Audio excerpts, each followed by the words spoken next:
Good morning, student. I am Miss Subi from Premchand Memorial Public School. So, student, take out your SST book. Very good. And open page number 22. Today we are going to read chapter number 3, that is movements of the earth. So, student, इस chapter में हम किसके बारे में पढ़ेंगे? Yes, अर्थ के movements के बारे में पढ़ेंगे. Recall what you have read about the earth in your previous classes and choose the correct option to fill in the blank. So, student, what you have to do, आपने previous class में जितना भी अर्थ के बारे में या related पढ़ा है, आपको उस बेस पे टिक द करेक्ट को फिल करना है. ठीक है, tick the correct in the blanks को फिल करना है अपनी बुक में neatly and beautifully. First paragraph.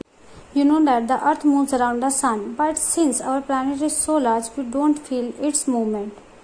On the other hand, the sun is stationary, but we feel its move because its position appears to change throughout the day. So, student, जो अर्थ है वो क्या है, वो सन के अराउंड मूव करता है. हमारा प्लैनेट इतना बड़ा है जिसकी वजह से क्या होता है स्टूडेंट, इतने बड़े प्लैनेट की वजह से हमें इसकी मूवमेंट फील नहीं होती.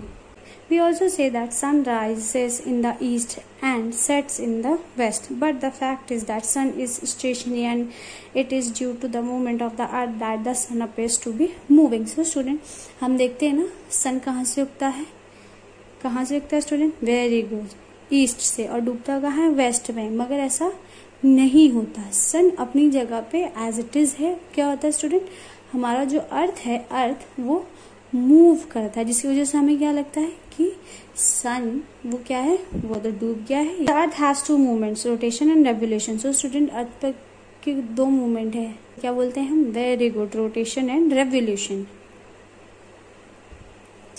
Rotation. The earth spins around its axis 24 hours to complete one rotation at any point of time. Only some part of the earth faces the sun. That part of the earth will have daytime simultaneously. The other part which does not face the sun will have darkness or night. So student, जो अर्थ है वो अपने spin पे क्या करता है, जो अर्थ है वो एक्सिस, अपनी एक्सिस पे क्या करता है स्टूडेंट? स्पिन करता है. और वो कितना टाइम लगता है? 24 आवर्स. ओके स्टूडेंट, अर्थ को एक रोटेशन पूरा करने में कितना टाइम लगता है स्टूडेंट? 24 आवर्स. ओके, और अर्थ का जो फेस सन के पास होता है, जहां आप ये डायग्राम में देख रहे हो सन एंड अर्थ, जो स्टूडेंट, जो अर्थ का आधा फेस, जो सन की रेज उस पर पड़ती है अर्थ के आधे भाग पे, तो वहां पे क्या होता है student?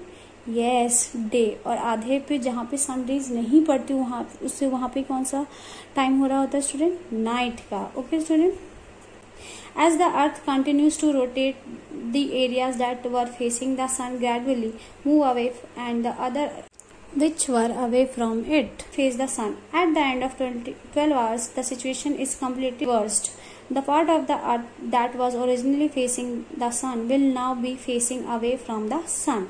It will be night time in that area. So student, जैसा कि मैंने अभी आपको बताया कि जब 12 घंटे हो जाते हैं, जब अर्थ धीरे धीरे मूव करते हुए अर्थ का जब दूसरा साइड सन के सामने आता है, तो क्या होता है स्टूडेंट, जो यहाँ पे नाइट होता है तो वो किस में कन्वर्ट हो जाता है? यस, डे में कन्वर्ट हो जाता है. और जो डे होता है वो किस में कन्वर्ट हो जाता है? नाइट में. तो ये क्या हो जाता है स्टूडेंट? रिवर्स हो जाता है. The spin off the earth is called its rotation. So student, जो अर्थ का स्पिन होता है उसे हम क्या बोलते हैं? Rotation. This spinning motion of the earth causes day and night. The earth spins from west to east, and so places in the eastern hemisphere have day before the places in the western hemisphere. So student, जो अर्थ का rotation है उससे क्या होता है student? Yes, day और night बनते हैं. क्या होता है स्टूडेंट? डे और नाइट बनते हैं. एंड ये कैसे मूव करता है? The earth spin from west to east. कैसे मूव करता है? West to east. Next is revolution. While it is rotating on its axis, the earth is also revolving around the sun. Earth takes a fixed path to move around the sun at a speed of 30 kilometers per second. So student, जो अर्थ है वो कहता है अपनी axis पे move करता है, और earth is also revolving around the sun. और जो स्टूडेंट, वो एक फिक्स्ड पाथ पे क्या होता है स्टूडेंट, जो अर्थ है वो एक फिक्स्ड पाथ पे रोटेट होता रहता है. ओके, और जो स्पीड होती है वो कितनी होती है? 30 किलोमीटर पर second. The path is called the orbit, और उस पथ को हम क्या बोलते हैं जिसपे अर्थ मूव करता रहता है? Orbit. Like the earth, all other planets move around the sun in their own orbits and the time taken to move earth takes a fixed path. Sun various depending. Student, orbit में क्या होता है? हर एक planet अपनी area पे move करता रहता है.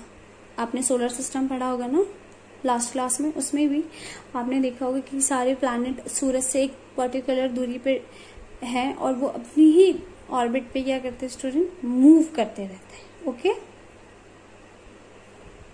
Next is the earth takes 365 1/4 days. That means 1/4 means 6 hours. Half days to orbit the sun. This period is the duration of a year on the earth. The quarter 1/4 day. That means I told you students 6 hours. Day is complicated to calculate, for it is ignored for 4 years at a time. Every 4th year an extra day is added for a quarter of a month of February, making it 29 days. This year is known as the leap year. So student जो half हमारा extra quarter होता है, जो quarter day होता है, वो क्या होता है स्टूडेंट? वो हर साल 4 साल में ऐड होते होते क्या होता है स्टूडेंट? 1 डे हो जाता है, और जो कहाँ जाके किस मंथ में जाके, और वो एक्स्ट्रा डे हो जाता है क्वार्टर डे ऐड होते हुए एवरी 4th ईयर. और वो कहाँ पे ऐड होता है स्टूडेंट? यस, फरवरी मंथ में. और तब हमारा फरवरी मंथ कितने डेज का होता है? 29 डेज का. और इसे हम क्या बोलते हैं स्टूडेंट? Leap year. आप लोगों ने इसमें तो 29 डेज फरवरी में तब होते हैं जब लीप ईयर होता है. Okay student. So student, now what you have to do? You have to write 10 difficult words in your notebook and draw this diagram in your notebook beautifully. Okay student, I hope you understood this chapter very well. Thank you so much. Have a nice day.